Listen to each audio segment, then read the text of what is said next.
Well, well, well. Some employees at Valve must be watching the pod. They know we've been talking so bad about Microsoft the past couple weeks. They knew it was the perfect time to strike. Hello, everyone. Welcome back to the BroadBoys podcast. I'm Cade. This is Micah. We're going to be talking about new Valve hardware, which is insane for me to say. Like, I was thinking of Steamdeck 2 at some point, but no, we got something way different, and we're going to talk about all three new pieces, as well as the Game of the Year nominations have been revealed. Woo. We have a lot of thoughts. Yes. Mainly positive, but some negative. So stay tuned and listen to that. And then we got a lot of other stuff to talk about today, but we're just going to go, we don't have any structured format for the Steam section. We're just going to completely riff on it. Just dive right in. And I want to talk about the most important piece that they announced, the Steam controller. So. Sure. No. The Gabe Cube. The Gabe Cube. I mean, sorry, the Steam Machine. Yeah, the Steam Machine. Both sound just as ridiculous. I love how it. everyone, no one had to say anything to make that the term we use for it. It's literally just everyone just immediately went to the Gabe Cube. Yeah, I know. So love that. But the big thing is the Steam Machine. Like the Steam frame looks awesome, and I want to talk about that too. But the Steam Machine, which is not the first time they've tried to do this. Nope. They tried around 10 years ago, if I'm not mistaken. Yep. To create their own. Well, it was actually the launch of Steam OS was their first Steam Machine. Yes. And how far they've come. Oh, I know. That's for sure. You know, most companies would have said, well, this didn't work and never touch it again. They said, let's give it 10 years and bake something incredible. Yep. Well, and who even knows how the process went? I think, yeah, because they were integrating SteamOS into normals. Well, they had SteamOS-like experience with Big Picture mode and the Steamdeck. That was a big push for SteamOS. Yep. And people just love SteamOS so much they're like putting it on like devices that aren't meant to have it. Yep. And so I think they were seeing how popular SteamOS was in conjunction with a lot of other things and said, hey, this is probably the right moment to have a TV PC. Yeah, essentially a TV One of our PC. oldest. So I was losing sleep over this, Micah, that we might need to rehash out one of our most controversial arguments we've had is the what makes a console a console situation. Yeah, when we talked about it with the Steam Deck, but now the Steam Machine, I'm a little conflicted. Yeah. I'm not gonna lie. Well, it's definitely something that they want it to be a console. But it's definitely a PC. Yeah, they're trying to get it to be the console-like experience. Like, what is SteamOS at this point, right? Is it is it just a broken down PC, or not PC? I mean, operating system. There we go. Is it just a broken down operating system, or is it a console operating system? I mean, I would say it's definitely a personal computer operating system. I don't think I can get past that. I think it's just one that's meant to be controlled with a controller. It's just interesting because technically you can do the same with like the Xbox OS. You Sure. just have to crack it. Yeah, think about a lot more hoops. Yeah, this is just unlocked by default. Yeah, and they not just by default, but they encourage you to tinker with it. Yep. So I mean, it feels way more computer than console, even though I think the primary purpose of them making this is to have something on your TV that's like, if you look at all the marketing, like they're like, yeah, it can be your PC as well, but like out of the box, it's going to be controller controlled, kind of meant for the big screen, that sort of stuff. Let's go into some of the specs, because now that they've fully announced what it's capable of, and plenty of reviewers have looked at it, right? So it is a cube that is 6-inch cube. 6-inch cube that is partnered with AMD with a custom chipset designed specifically to run SteamOS on this processor. The really cool part, right, is that this chipset for like equivalency is equal to an AMD 3700X. Okay. Which pretty good. 37 or 6700? I don't remember. Yeah, I feel like 37 was a little low there. I think it's 6700. Okay. Anyway, that series, which is really good.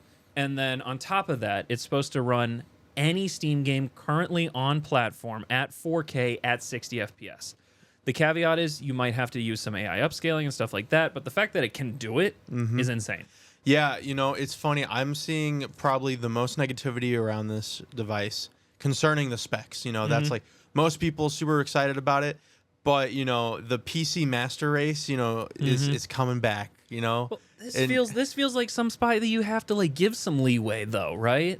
Like this is like the epitome of the most epic like micro ATX build you could make, except it's custom. Yeah, I mean, I think the biggest thing about it and what will really change the discussion is whenever the price gets revealed, because like a lot of hardcore PC people, which I personally don't really think that's even who they're marketing towards, to be honest. Or if it is, it's as a companion piece, not as your main way of playing. But I don't think they're marketing towards those people. They're marketing towards semi-PC gamers, people who want to become PC gamers, or, just standard console players who want the Steam OS, Steam library. Like, man, I've heard it's so great, Well, so here's the interesting thing, right? Steam's pricing it as a standalone unit, right? Consoles are so cheap because they expect people to buy games with the consoles.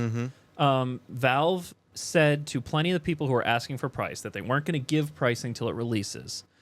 But that's crazy. They're going to make it. They're going to make it comparable to a PC because they are expecting it to be corporate purchases as like PCs for companies, so they don't expect every single Steam machine bought will actually include a game purchase of any kind, which is interesting.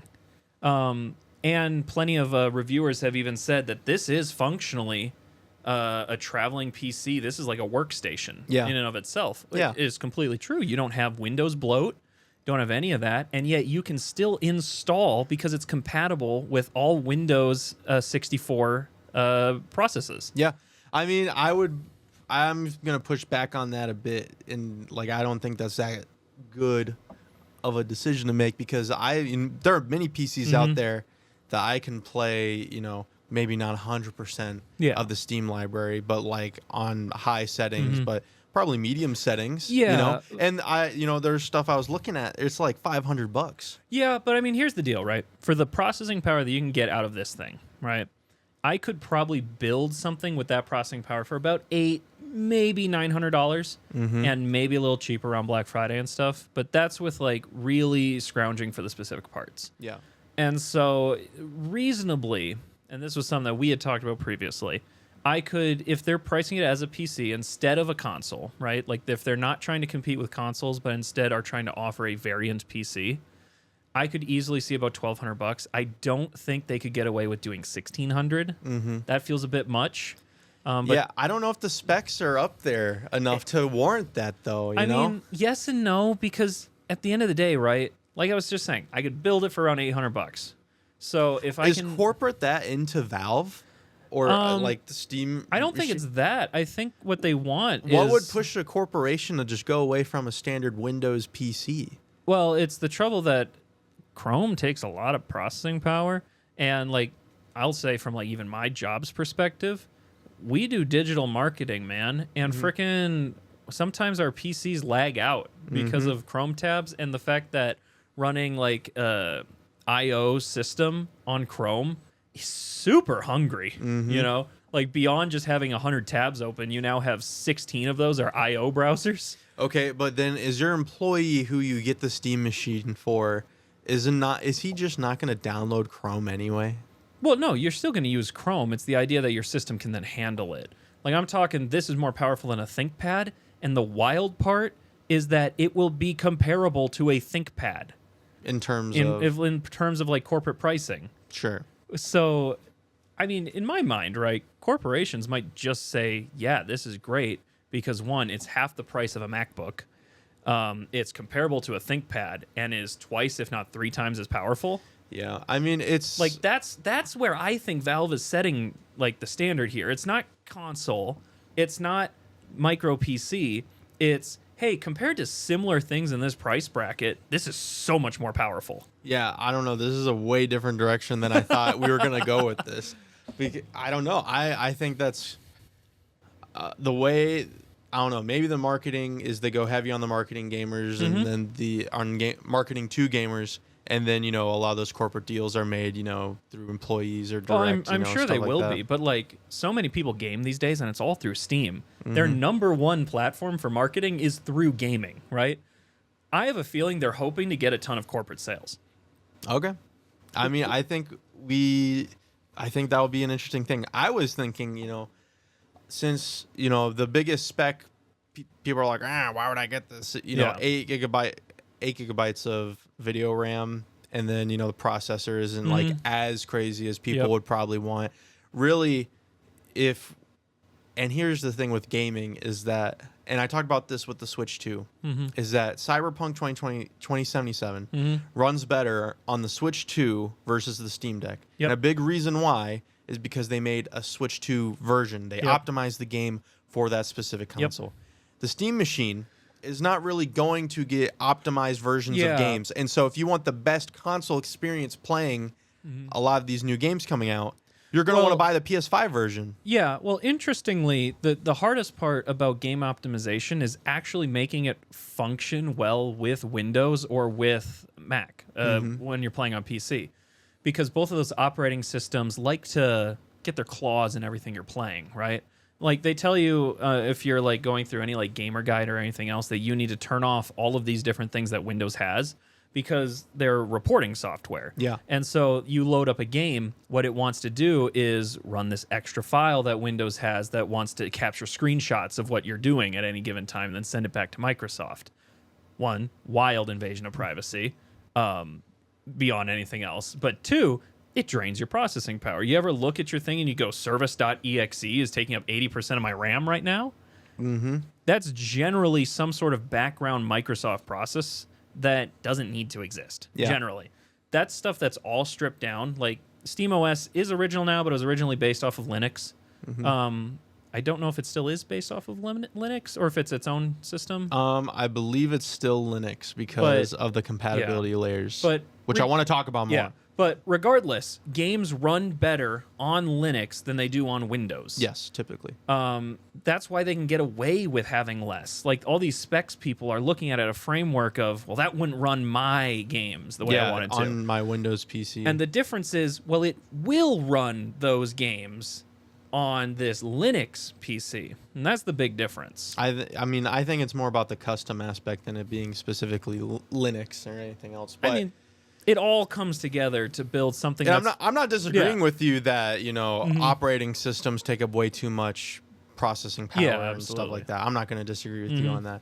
I think but because of all the specs, the specs being a bit lower, I'm expecting this to be like around the $600 mark. If it's where it says it's at, you can't build one for $600 that does that. Yeah. I think that's the trouble, right? If, like, I get they're saving money with less VRAM, and the benefit is it's super easy to upgrade to a lot of these things because a lot of it's modular. They can't upgrade the Steam machine. Yeah, you can upgrade the Steam machine. There's another M.2 slot if you want more storage, too. Like, it's open. Yeah, I mean, it's a lot of the pieces are soldered. Yep. Well, they have to be. You can't make it fully it's modular. semi-custom. Yep. But, I mean, the way that they've been marketing it, if it ends up being $1,200 like you're saying, I don't see why they marketed it like they have been to begin with. I mean, that's fair. That seems a little silly to me. That's fair. I mean, here's the deal, right? I think it becomes best-selling console ever at $800. Well, it's a PC. Yeah, I know, but you know who they're competing with. It would be not 800. I mean, they're not trying. It would not be 800. They're not trying to compete with Steam. They are Steam. They're not trying to compete with Nintendo. No, because they even said that this is not a replacement for Steam Deck 2. That's still coming. Which, by the way, hinted that either the Steam machine or the Steam Deck 2 might launch with Half-Life 3. Yeah, I've been seeing some crackpot theories about it all. I don't know. They were very deliberate about their wording that they were going to include Steam-only title launches, which implies it's some Valve. Maybe it's Portal 3. And they already said I don't 3. know. They Yeah. said 3 in like Yeah. the trailer, which Yeah. like half So- the comments were that's what they were talking So about. it could be Portal 3. We don't know. It could be. I think everyone wants Half-Life 3. I mean, I'm not gonna believe anything. But Yeah. But I'm not as big of a hater on the specs. I'm actually thoroughly impressed that for that size of machine, they were able to get that much power out of it. Well, I'm not a hater of the specs Yeah. because I'm expecting it to be around the $600 price point. If it is $1,200 to $1,600 like you're saying, then yeah, I'm gonna be a hater of the specs. But you can't anywhere. You can't yourself get something that small for that price. I mean, the mini PCs I've been running through, I mean, literally run $500 to $700 but they're not going to run 60 FPS on 4K. with the AI upscaling technology. They are. Okay, well, that's my I don't my have point a of my counter point to of that. reference. Yeah. My point of reference is this is what the mini PC market looks like. This is what they're framing it like a console experience. So Yep. I feel like they're trying to compete with consoles because that's how they're marketing it. I see it around the $600 mark. I mean, $200 Okay, above or below. okay. Do you think that this would be comparable / better than the PS5 Pro? I mean, hardware wise, Yeah. no, a little less probably. And again, Okay. with the game optimization stuff, the PS5 version Yeah. will probably be the better console version. Yeah. I don't know. I struggle with that too because the PS5 Pro has seen several like heating issues and other things that Well, I'm talking supposedly about raw power. Well, and yeah, processing. but the console itself struggles. I mean, as an overall package, Yeah. I'm gonna take a Steam machine over a PS5 Yeah, Pro. well, If that's absolutely, what you're but- asking, then yeah, Steam machine Yeah, all the way. absolutely. But does that then mean that it could be priced at $800 and still be competitive? I don't think so. Okay. I mean, because I think what you saw with the if you remember the first like 2 years of the Steam Deck, the people buying Steam Decks wasn't really the general market, if that makes sense. Yeah. But Steam over the past, I'd say, since COVID for sure, has like super exploded to where now they can, make a point of being mainstream. And I think they're, if it does launch around the $600 price point, I think you're going to go to a Target and you're going to see the Nintendo section. Yeah. And You're then going to see a Valve you're section. going to see the Sony section. And then there's going to be no green. It's just going to be the Valve section or the Steam machine and frame and Steam Deck in the stores. Yeah. I think that's would be like they would step in. They would take over Microsoft's spot. Well, they'd probably have a little corner. Well, but I think the trouble is they can't afford. Well, they can't afford to sell in stores at that price because they'd be losing a cut. And I think I don't think we can say that for sure. I think 600 is already less than they're building it for, and they already said they're not willing to take a loss on the machine. Yeah. So, Well, I think we don't know how much it costs them to make yet, and this is all speculation too. I know it's all It's speculation. like, and the trouble is, with them being a private company, we're never gonna know. yeah, until it launches, I guess. Well, So, even when it launches, we're still not going to know the manufacturing cost because they don't have to reveal it. yeah. Like that's the tough part about trying to judge what a private company does is they don't have to report to any of us. Well, if we'll believe that they are not taking a loss on it, then let's see what here's- happens. Here's the deal, right? $600, best-selling console of all time. Boom. You think so? I do, 100%. You think? As long as we don't count the Switch 2 as a console, Yeah, because this it's a handheld. it is a console, and it's approaching 20 million for I its know, first I year, know, I fastest know. selling console of all time. I still think it's kind of crazy, but whatever. Who knows? I still think it's kind of crazy, but Why? Why do you say that? well, it was already pricier than I thought it should be, and I don't think it launched with the right selection of games, and I think it's finally maybe starting to catch up. But we'll talk about that. Donkey Kong is a nominee this year. Yeah, we'll talk about it. We'll talk about that. We'll talk about it. Anyway, that's the Steam machine. Yeah. I am super excited. I think the hardware is great for the size. But for the price is the question. yeah, for the price is going to be the question. But it's Valve, and they've been really gamer centric. And on top of this, they're releasing Steam OS as a public download. Like every ounce of goodwill, they're just building on it. They aren't losing anything. Oh, the biggest thing about that, and this kind of ties more into the Steam frame, the VR headset, is their compatibility layers. Yes. Like the thing I've been most excited for with this hardware announcement isn't even the hardware, because a lot of the things that I use, like my Android-based retro handhelds, or even my mini PC, I do play games and Steam games off of. It uses compatibility layers because it's a Linux-based system, and so it uses Proton. You know, which is a part of this that they've been running with SteamOS. And they're making new compatibility layers like FX for the frame, and we're getting maybe you know, we'll see when it happens, but the capacity to turn like APKs onto the Steam frame using these new compatibility layers. Which is like crazy. And I want to clarify too that with the Steam machine, you will be able to, you know, emulate other console games. Not that they would ever encourage you to do not that that they would encourage you to do that, except for the fact that they have subtly encouraged you to tinker and alter your OS. So, you know, I feel like they're wink, wink, nudge, nudge saying, hey, by the way, you can play any console game on this. But hey, that's not an official stance. But going into the Steam frame, I've seen. So I have VR headset. I've used the Oculus. I've used the Valve Index. I've used the whatever I own is the Quest 1, the original Quest. Got it. I'm Quest so sorry 2 for you. I like the Quest 1. Quest 2 is a little too expensive for not offering a whole lot more. The really cool thing about this is that it's significantly more ergonomic.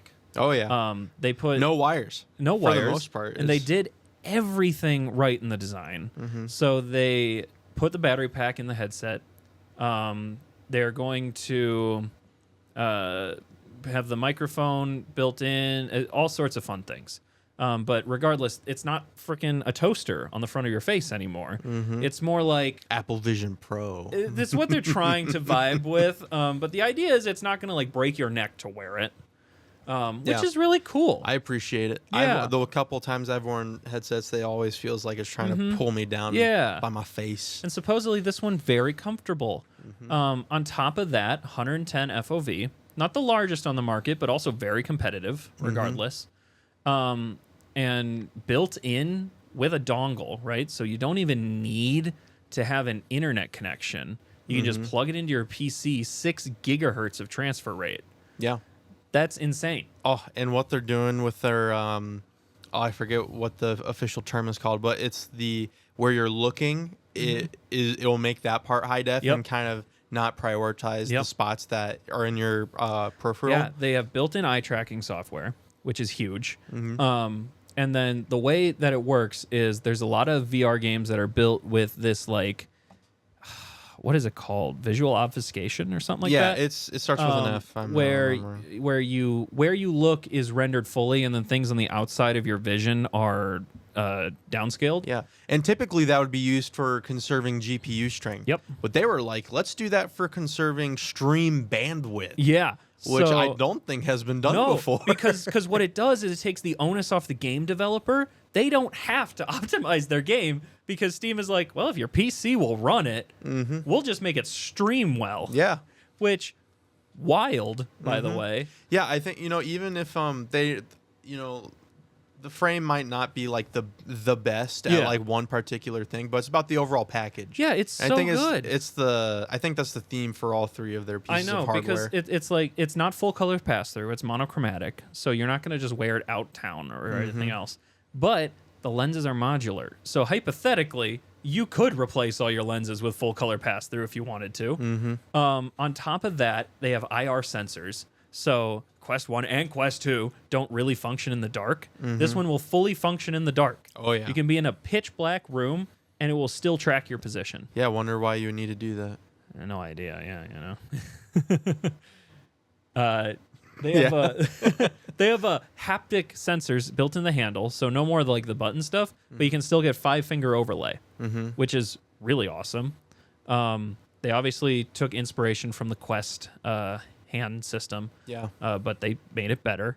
So a whole bunch of like really neat features. Not the best thing, not the best headset ever launched, but we'll see what the price is. Again, yeah, it's all back down to the price. But I'm guessing based on the things they've sacrificed, it's going to be very compatible.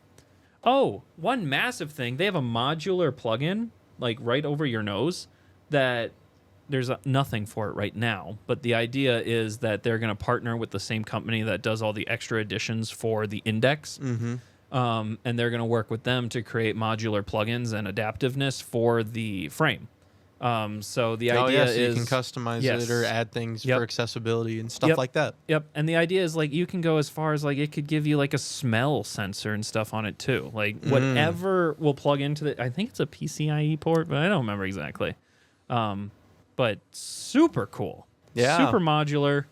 The smell sensor. Well, that was Steam wants you to smell your games. I mean, I want you to smell something. But the idea is you should be able to have like direct plugins. You could even like buy a haptic suit and plug it into your headset directly, which would remove a lot of the janky like plug-in stuff you have to do with your computer and stuff. Awesome. Yeah. And if it's priced anywhere near like Quest 2, it's better than the Quest 2. So let's get that out of the room. It's got more gadgets, more gizmos. It's better. Is it Apple Vision Pro levels of technology? No. But also Apple Vision Pro is freaking expensive. Yeah. And it's Apple, so they lock it down. Exactly. And so price-wise, let me see what the Quest 2 is going for right now. Yeah. I mean, I don't know, and I'll be honest, I don't think I'm purchasing any of these three pieces of hardware. Unless, the price is actually that tempting, but for the most part, I won't be. Quest 2 is about $300 right now. So yeah, anything, I mean, if it's $350, $400, it's probably going to be $450, ain't it? I would buy it for $450. Yeah. I think I could. That sounds right. Yeah, I'd buy it for $450. So, I mean, here's the deal, right? So far, my perception, I would buy the frame for $450. If it's any more expensive than that, I need some very good reviews. Yeah. Have you ever done? I keep seeing this in the trailers, but it's like they're just laying on the couch and then they got their thing on and then they're staring at this giant display of like their games or whatever. Yeah. Is that good? I've never done that, and I don't know how that. I've done it before. I think I couldn't get over the fact that I felt weird doing it. You felt weird, yeah. Because that's what the Vision Pro, I think, they were really pushing the AR side. Yeah, this one isn't going to be designed for AR. Yeah, because it's not full color pass through. But the idea is with the lenses that they have, they believe that you'll be able to have a better like movie experience with your glasses. I think for the person who's like, I want to watch a movie tonight, but you don't want to go to the theater and you live alone, this thing's going to be awesome for you. Yeah, it will be. Yeah. Like, and you can plug your headphones into and everything else. You can have like movie theater experience on your couch. Fully like desensitized to the outside world.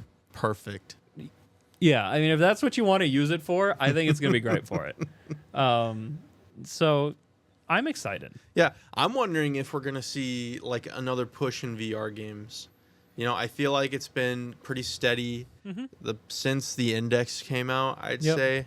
But there hasn't. I thought when Half-Life Alyx came out, I thought there was going to be an even bigger push. They did a demo for the like previews of people playing Half-Life Alyx. Yeah. It will run 60 frames natively in the headset. Yeah, because that's the other part too. Is that it's not just streaming. It's like you can download games onto the actual thing. Yeah, so you can play Half-Life Alyx like 60 frames per second natively on this headset, which is crazy. Man, that's so wild. Also, that was my biggest turnoff when I played Half-Life Alyx was having a cable attached to my head because you'd whip around to shoot something and you'd whack the cable. And everyone who I know who like really liked the Index built like this arm to hang from the ceiling for your cable. The fact that all of that is done away with and this thing weighs so much less is incredible. It's crazy. It's so cool. It's crazy. Anyway, that's that last rant there for that. There's one more piece of hardware. Yeah, the controller. The controller. Looks like a Steamdeck. It does look like a Steamdeck. I think the trackpads are useless, but I've maybe used a Steamdeck for like an hour. Yeah. So I'm not the authority on that. No, I mean, I know a lot of people use a Steam Deck. They really like the trackpads once they get used to it. Sure. I think the big... But you can't even go across the whole screen, can you? With the Well, you will be able to now with the two of them. And they're going to have gyroscopic mouse movement. That part looked cool. I agree. And the gyro. a ton of people who I watch review it said it feels extraordinarily intuitive, which is one of those things where it's like you don't think you'd be able to display, your mouse properly, but they're like, it feels natural, which I think stems from like the Wii remote era, where everyone was like, this is going to feel weird and whatnot, and everyone just picked it up and was like, hey, this is like, feels good, Yeah. Point and it moves. I've seen some people do like competitive shooters with gyro.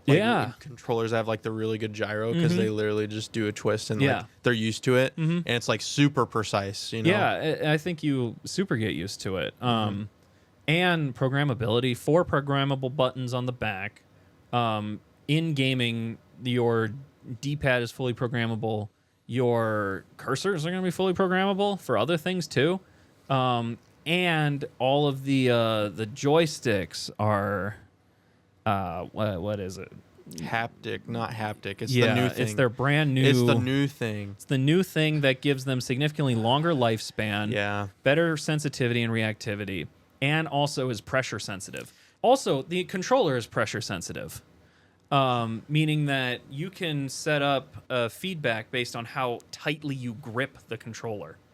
So that's part of the mouse gyroscopic. So people were testing it like with Balatro and stuff, where you can actually like, instead of like doing the built-in controller mode for Balatro, they were trying it with like point and click to feel like a mouse.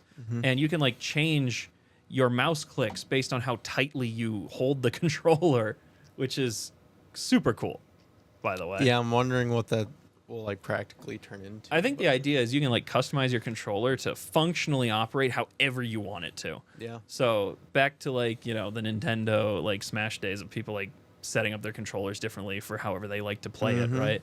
Is like that, but now for your entire setup. Yeah. Super cool. I'm always a fan of more options. Yeah. And customizability. Customizability. One last fun thing about the Steamdeck. Oh, yay. The deck. The deck. Sorry, not deck. The Steam machine. The machine. Yeah. Natively, it's going to run 4 controller support with any controller. Right. Yep. Any Bluetooth controller. But it will have the capability, so it's a dongle system, which means that exponential increase. It will functionally operate. Each dongle can use 4 controllers. Okay. And you have the ability to plug in 6 dongles. So you can have up to 24 controllers on your machine. To play what? And I don't know. The idea is you are going to run out of couch spaces before you run out of controller. You can fill up the whole theater. Exactly. I don't know. It's kind of cool. Does it feel unnecessary? A little bit. Your Xbox won't be able to do it, though. Yeah. You know another theater-like experience coming up? What? The Game Awards. Yeah. Yeah, that one was good. That was very good. I appreciate that one. The Game Award nominees were announced this morning as of recording. I did not hit the premiere. I was surprised we're announcing them already, but then, I realized, It's almost Thanksgiving. it's almost, it's a bit far into the year. And I think they should push it into January, but that's a conversation for a bit later in the episode. But all the nominees were revealed for all the different categories. I think let's just talk about the biggest ones out first. Yep. Game of the year is between Expedition 33, Yep. Death Stranding 2, Yep. Hades 2, Silk Song, Yep. Kingdom Come Deliverance 2, Yep. and was it Split Fiction? Nope. That's it.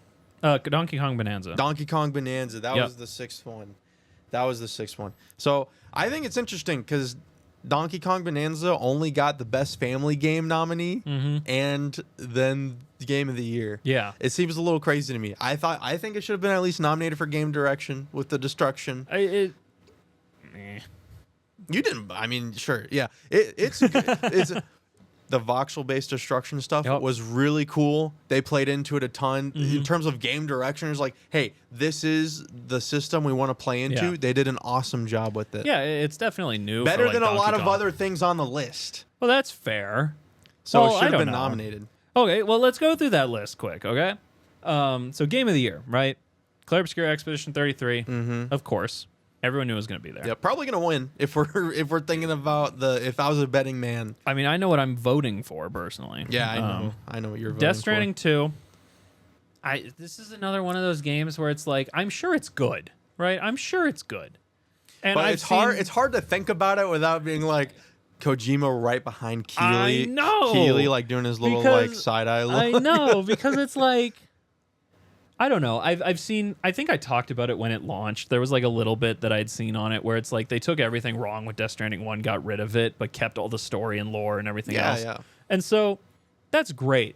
It just didn't have the sticking power. I don't see anyone playing like, it. I don't. Ghost of Yote had more sticking power than Death Stranding 2. Yeah. And that got dropped from Game of the Year nominee. Yeah, so. and I have valid criticism of Ghost of Yote Sure, that I think is the reason why. But in terms of like people talking about it and playing it, it's lasted way longer than Death Stranding 2. I feel like, but that also could be because I don't think either of us have played it. You know. Yep. It totally could be the community's really good about spoilers and they don't like. It could be. It could be an Alan Wake 2 situation. Yeah, sure. You know, but I feel like with how many people have been attacking, you know, the Kojima bias, no one's really stepped up to the plate to defend it. So yeah, I mean that's completely fair. Donkey Kong Bonanza. Here's the deal. Yeah, let's hear This it. feels like the family pick. It's like when Spider-Man 2 was picked as That's like a the nominee. family pick. It feels like a family pick. I don't know. It's not a. I mean, Spider-Man. It's like a superhero thing, you know. You just whack some goofy nominee in there to get those people off. That's not. No, that they don't do that. I mean, Bait used to be believable. Astrobot literally won last year because maybe they're focusing on better games. Maybe they have 3 indie games in here because they're focusing on what makes a game better. You know, I don't want to give them too many flowers, but you know, it's like I think what we're seeing is people are like, this AAA formula is really working. Hey, what's fun to play? I mean, that's and fair. Donkey Kong is fun to play. That's fair. I haven't played it. I have no idea. I watched a guy speed run it. I watched a guy speed run the game. They threw this in to appease the kiddies. They did. The kiddies out there will be voting for Donkey Kong Bonanza. Or, you know, people who like the game and think it's good, which it is good. It's a great game. Yeah, well, it's one of the best games to come out this year. Yeah, well, so are all of the games on this list. That is kind of the reason. That is kind of the reason behind it. So are all of the games on this list. Hollow Knight Silk Song. Crazy. That's like we say that and it's like out. I know, and nominated. And nominated for game. And talk about sticking power, that game, though. It had sticking power before it came out for I know, but 6 years. I know, but the hype, and then it lives up to the hype. It lives up to the hype. And now people are calling other games like their Silk Song, just like it's in the culture now, and it's just like it's never gonna leave. I know. For at least 5 years. I think it's a very strong contender. Kingdom Come Deliverance 2. I said it should be there. Good. I will be voting for it out of that personal I was very happy for you when I saw that. Yeah. I was like, they cut Ghost of Yote for Kingdom Come because it deserves it. Sure. Like, yeah. Here's my valid criticism of Ghost of Yote, and the reason why it's not here. It's not. And this is not a critique of the game, okay? This is the criticism of why it's not on the Game of the Year list. It is, there's not a lot of innovation on it. It doesn't need it, right? Let's clarify. It doesn't need innovation. Yeah. Because I think Ghost of Tsushima was already a nearly like perfect game. Okay. You know? Great story, great combat, everything else. All they did was essentially make this next gen, give it a new, very compelling story, but let you play the exact same game. Just more of the game. Yeah, it's just more of the game.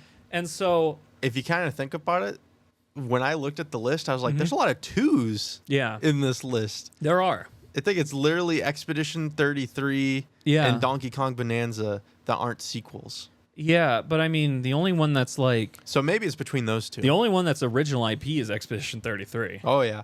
So that's why it's going to win. Probably. I mean, in all honesty, probably. Yeah. I want Kingdom Come Deliverance or Silk Song to win. Like, I would not be upset with either of those. I'm really, personally, I'm not upset with anything except I'll be a little... I'll have an eyebrow raise if Death Stranding 2 wins. There are 2, and it's Donkey Kong Bonanza and Death Stranding 2. Those I would probably raise my eyebrow at. Donkey Kong Bonanza, I think, would deserve it if it got I think it's totally fine. I just wish it was nominated for other things and won those categories. Donkey Kong? Yeah. Oh, yeah, me too. Like, I don't think it's going to win Game of the Year, but I think it should have been nominated for other things too. Well, yeah, I think, like, you're not wrong. The game direction was great. Going with voxel-based, I mean, then again, everyone and their mother is working on a voxel system these days. Yeah, but not like Donkey Kong did it. I mean... Even like your closest comparison is probably Breakout. But but breaking stuff was super fun, but wasn't like as fluid and like movement oriented. You also had the finals. That was very fluid, movement oriented combat, fully voxel based as well. But the game, the destruction was like the side piece. I mean, it was like a big feature, but it's not like you're going into the game to destroy stuff. Yeah, that's fair. Yeah, I don't know. I mean, I'm surprised that game's still around technically, but it's still getting the finals. Yeah, a lot of people still play it. Yeah, it's good for them. Hades 2 is one of those games where it's like I think it's very solid. In fact, I think it is like it's the highest rated game of the year. I think it's got like no flaws. I think if you asked me last month, I probably would have voted for Expedition 33. Yeah. Now I think I will be voting for Hades 2. Interesting. I have put another 30 hours into Hades 2. Nice. And I was like, oh, I'm going to get burnt out on it. I'm just going to play until I'm done, burnt out. Hasn't happened yet. It's probably the best roguelike ever made. Just straight up. I think that's completely fair. I'm not like I don't even think there's any other contender that can come close to it in terms of roguelikes. No, I think that's completely fair. I think where I would just probably encourage people to like vote for like Kingdom Come Deliverance 2, you know, out of all these things, is that propaganda. Incoming. They have a very similar story to like Larian Studios with Baldur's Gate 3. And the fact of the matter is this game, completely different genre. I mean, it's still medieval, but that's the only similarity. And it has, and I kid you not, I'm 110 hours into the game, and I am barely into Act 3. Yeah. And I didn't even do all the side quest objectives, and I haven't even touched the DLCs yet. And that's 110 hours of content, right? Like, I still have 13 main story missions. Each one takes about an hour. And so it's like, even if I hard wanted to push the game, right, I'll probably still spend about 15 to 20 hours completing it. And it's like, that is insane for the amount of detail and the amount of love and the fact that every single aspect of the world is living and breathing, right? It's an insane amount of just detail. Like, I could watch every single person in every single village, and they have a daily cycle of what they do that can be interrupted by weather patterns. Like, that's wild. It is. You know? It's very wild. And it's all built on CryEngine, of all things, right? You know, it can run on your potato PC, can do all of these things. Like, it is a labor of love for gamers. Yeah. And it had like a big DLC or something. They've had 3. They just launched their 3rd big DLC. So that was their entire launch packet. Wild. That added hours and hours of new content. I haven't even seen how many hours the new one launched with, but if it's anything like the monastery stuff in the first game, it's probably another 20-hour DLC. Yeah, it's pretty wild. Like, it's so like, and I respect it. You know, I haven't gotten around to it. Like, I don't know if I will, but I see that. I'm like, that's a big ups, you know? Yeah, it's massive. And I think the trouble I have is, like, if this game was the one that came out against all other AAA games, like, it would win, you know? The trouble is, it's like, I could tell very similar story about Silksong. Expedition a very 33. Similar story about Expedition 33, and a very similar story about Hades 2. Yep. I can't say the same about Death Stranding 2 or Donkey Kong Bonanza, but that's okay. I could give you a story about Donkey Kong, but for some reason I feel like it would fall on deaf ears. But it's okay. Hey, you could tell the story for them listening. You don't have to. No, it's okay. I got other stuff I want to talk about. Okay. And I'm more about Hades right now anyway versus Donkey Kong. Okay. Avowed got nominated for Best RPG. That was probably the most offensive thing in there.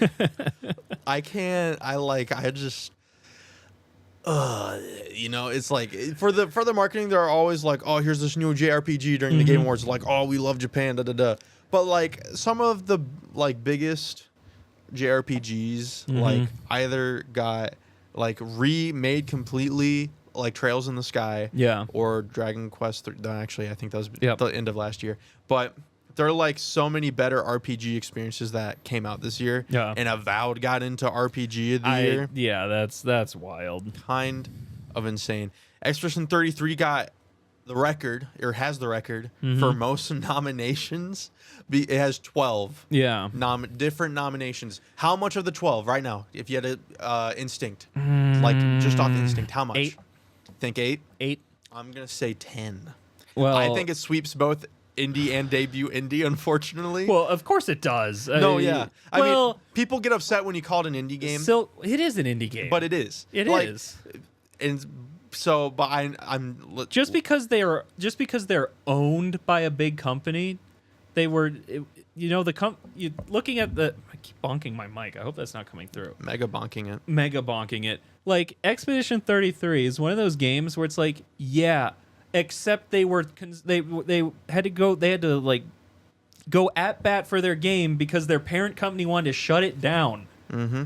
Like, and it was literally made by 33 people, and a dog, in Unreal Engine. Yeah. So a lot of the assets in it are literally just the stock Unreal Engine assets. And you would not feel it. No, because of the way that they've packaged it. Yes. And like that is proper grit game design. Yeah, I mean, people are going to be upset because it feels like a AAA game. Yeah. And like that is the reason. It's like the amazement of like that even being a conversation. Well, it's like, oh, this AAA game. And that's the same conversation I have with like Kingdom Come Deliverance 2. You play it and it's like, wow, it's like AAA game. You know? Why do we need AAA anymore? You don't.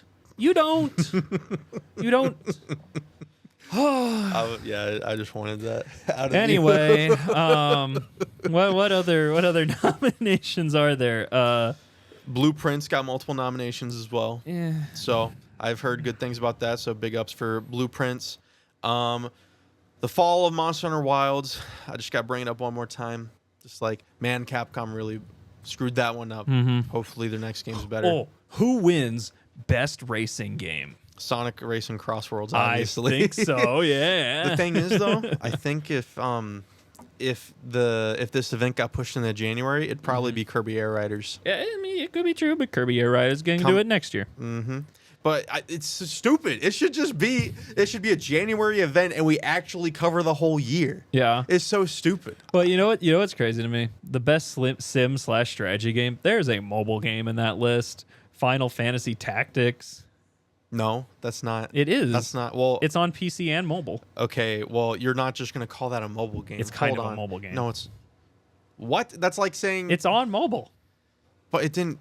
It's a remake of a PSP game. Yeah, but it's on mobile. Okay, and the Final Fantasy 1 through 6 is on... The Pixel remasters are on mobile, too. It's not a mobile game. It certainly is now. No, it's not, dude. So, but then you just gave it a... Man, I can't believe you just said that about Final Fantasy Tactics.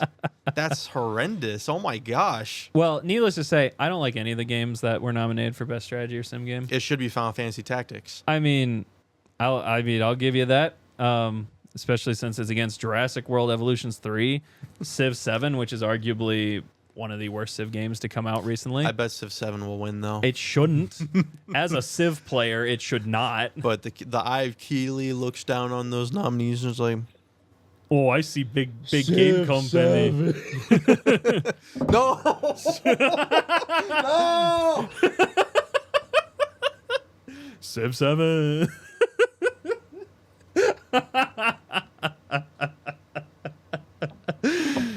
I'm devastated. Best family game. I'm devastated.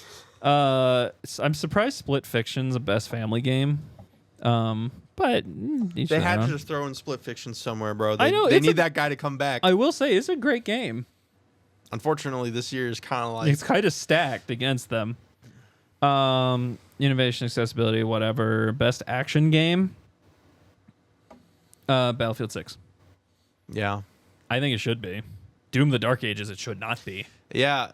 Doom the Dark Ages... I think it's a fine game. Only one nom. It's a fine game. It just wasn't... Excuse me. It just wasn't Doom Eternal. Yeah, I think it's fine for them to try something new. No, like I said, it's a fine game. A lot of people enjoyed it. It was a purchase play, and you're good. Didn't hear much about it. It didn't have a lot of staying power. Mm-hmm. It was hard to have a staying power this year. Oh, it was. Best role-playing game, Kingdom Come Deliverance 2, in my opinion. Yeah, I mean, The Outer Worlds 2 dropped. I didn't hear a word about that. It's out. That sucks because I was kind of looking forward to it. I'm sad. I mean, didn't I hear saw anything. marketing for it. I'm surprised they did a lot of stuff for it. You didn't see anything? I saw it on like the Steam homepage, but I think that was about it. I saw it and I was like, I'll play Outer Worlds 1 because I haven't played that yet. Yeah, And so I haven't playing seen that. a ton of people like say anything about it. Mm-hmm. Best action adventure game should probably go to Silksong Maybe. I don't know. or Ghost of Yotei or Death Stranding 2. I I bet want Silksong Yotei to win a wins. bunch of things. Oh, most anticipated game GTA 6. pushed back to November. GTA 6. It's going to be GTA 6. It should Though be. I was seeing that. I was like, man, there are a lot of games coming out. The Witcher 4. Witcher 4 I I'm forgot about really that excited. game. They dropped a teaser trailer and then just didn't do anything else. They Mm-hmm. did an Elder Scrolls 6. Oh, yeah. Dude, it's been 7 years. I know. 6, 7 I rem- years. 6, 7. You said it. I need to leave. Oh my gosh. Um, I need to leave. Anyway, best debut indie, Expedition 33. Best independent game, Expedition 33. Best multiplayer, Night Rain was on the list. and Arc Raiders, which heard now that we mentioned it on a podcast episode. Yeah, now you see everything I see about it it. everywhere. Oh, yeah. Like, what the heck? I still haven't seen an ounce of gameplay though. Yeah. I've been kept clean of that for some reason. So- which is like that's the one thing I want to see. I know, right? I'm not gonna go look for it, but Maybe we should. I don't know. I don't know. Apparently it's fun. Best community support. Dude, Baldur's Gate 3 dropped Patch 8, new subclasses. 2 massive updates because patch Mm-hmm. 7 came out this year, which was new endings, and then patch 8 with new subclasses, which I think that's holy it. cow, I think it's done. I really need to play some more. Like, I don't know what more they could drop for us. Oh yeah. The fact that they said, yeah, I think we're done, and then drop 2 massive extra patches. What next? Are they going to open up the rest of like the city of Baldur's Gate? Give us like the upper part of the city?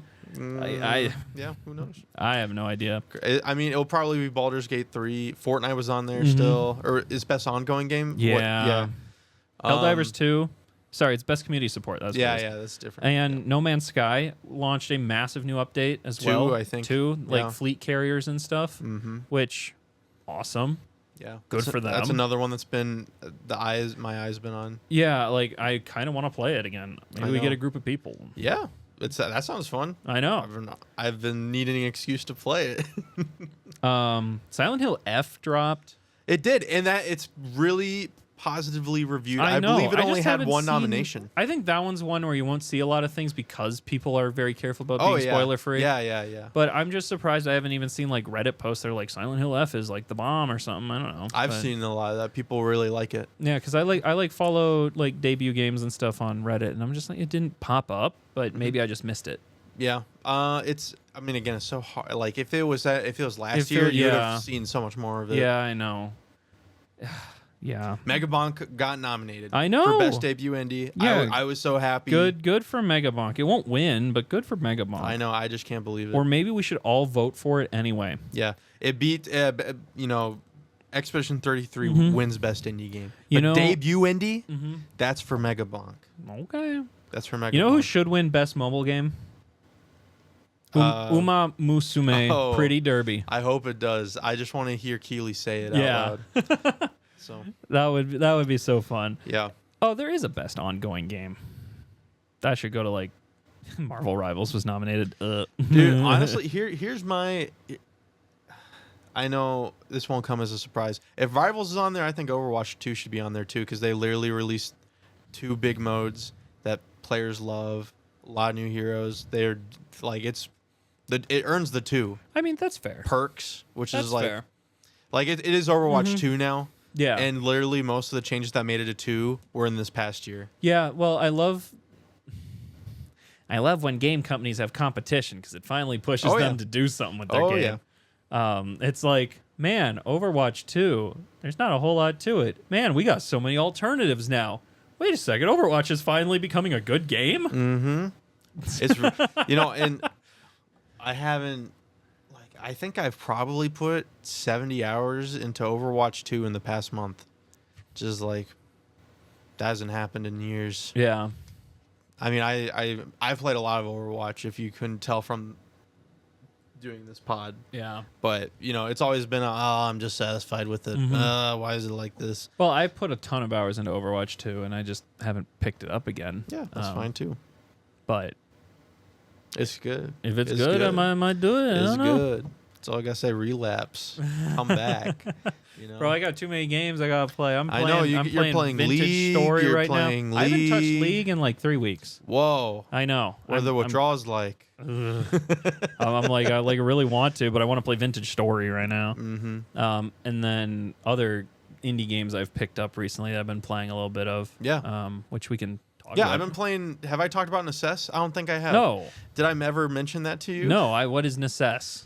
I have no idea if that's how you pronounce it. What is? But it's a top down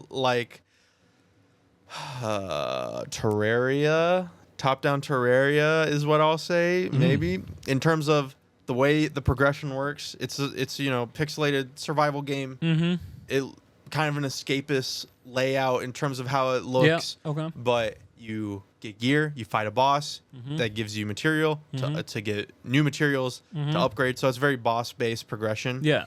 But it has a villager system, and an outpost system. So a lot of games like Terraria or Minecraft, you're like, man, I hate doing this part of the game. Yeah. You can just make your villagers do it for you. So that's been cool. That's nice. I've put about 10 hours into it. I've beaten 6 bosses. Apparently there's 5 tiers of stuff, and then there's endless end game with incursions or whatever. But I'm nowhere close to that. But it's been a really good time. It's like it's my vintage story.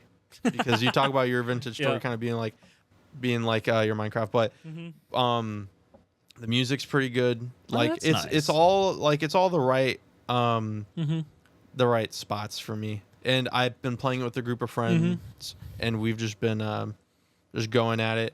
Here, look, for audio listeners, I'm going to hand Micah my phone. Wow. I know, I'm doing this so well. I'm going to hand Micah my phone, and he's going to look at it. Okay. But you can look it up. You have devices, but it's literally yeah, exactly. How do you pronounce that? I just pronounce it Necess, but no. This is no. The style is it's Dwarf Fortress-esque. Sure, yeah.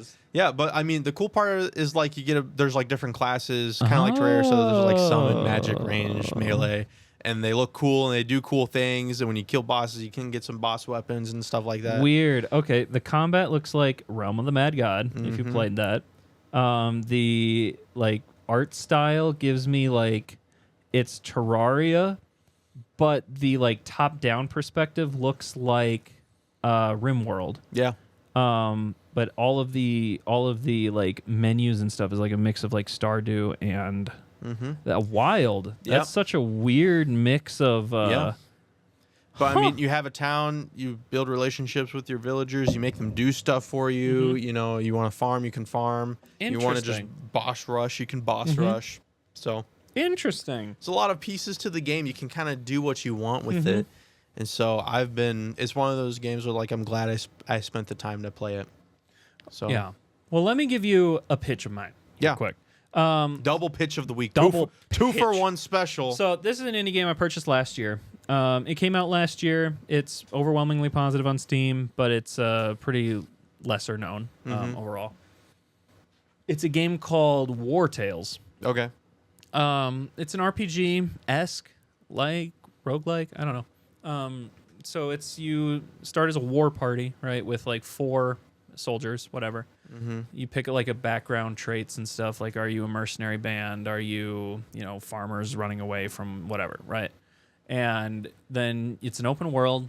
You can pause it, but other than that, it just runs around you. There are merchant caravans, there are deserters, there are other things. And you roam around different districts, and then you reach towns. And in these towns, you can go to the tavern and get new quests and stuff like that. So RTS, that's the RTS aspect. Yeah. And then you have to like camp and take long rests and stuff. So D&D-esque, like RPG, right? It's meant to be like this RTS tabletop RPG.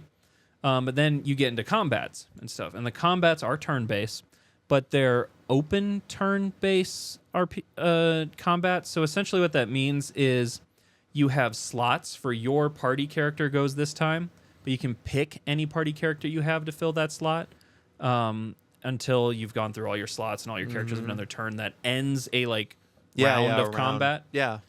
So pretty open. Yeah. The combat feels an awful lot like Banner Saga, if you've ever played that. That's a really niche game with a massive There's cult 5 following. of them, right? There's 3. There's 3. Yep. Great games, by the way. Really awesome games. It's like, let's just quickly pivot. I think Banner Saga is a freaking phenomenal trio of games. Hijacking the pitch, I'm Micah's sorry. pitches, now Banner Saga. Yeah, forget War Tales. War Tales is a fun game. I was enjoying it. If you haven't played Banner Sagas, But if you haven't played Banner Saga, this is if you are into story-based telling, it's essentially like playing a graphic novel version of the Oregon Trail, except you're being chased by this it's called not the Flood, the Tide, and the enemies are called the Dredge, and they're spreading over the world, and then you have the Menders who are trying to keep them back, but you are a banner, which is essentially the way a family works, is you weave your story into this banner that you carry with your family. Super cool lore and world building. And the combat is this very similar turn-based thing where you have skills and stuff. It took me a hot minute to get used to, but once you get used to it, it's pretty it feels good. The combat feels good. Yeah, you should play it. Okay. Each story only takes about, I want to say it's 8 hours per game. Okay. So not super long. Yeah. And you can transfer your save files from one game to the next. Oh, that's cool. So yeah. You So can all keep the decisions keep your you family made, going. all the decisions you made will be rolled over, and they'll reference the decisions you made and stuff. Super awesome. Okay. Love Banner Saga. The soundtrack is phenomenal. If you had the decision between Banner Saga and War Tales, you should play Banner Saga. Let's hijack all that and just say you should play that game. Leave it at that. Yeah. Sweet. Thank you for watching all the way to the end of this episode. Be sure to like, comment, and subscribe. Let us know what you think about the Game of the Year nominees and about the new Steam hardware. Are the specs good enough? What price would you buy it at? I wouldn't go above 600, but I don't know. You're not me. Anyway, thank you for watching. Like, favorite, comment, subscribe, hit the bell. Yeah. Have a good one. Peace.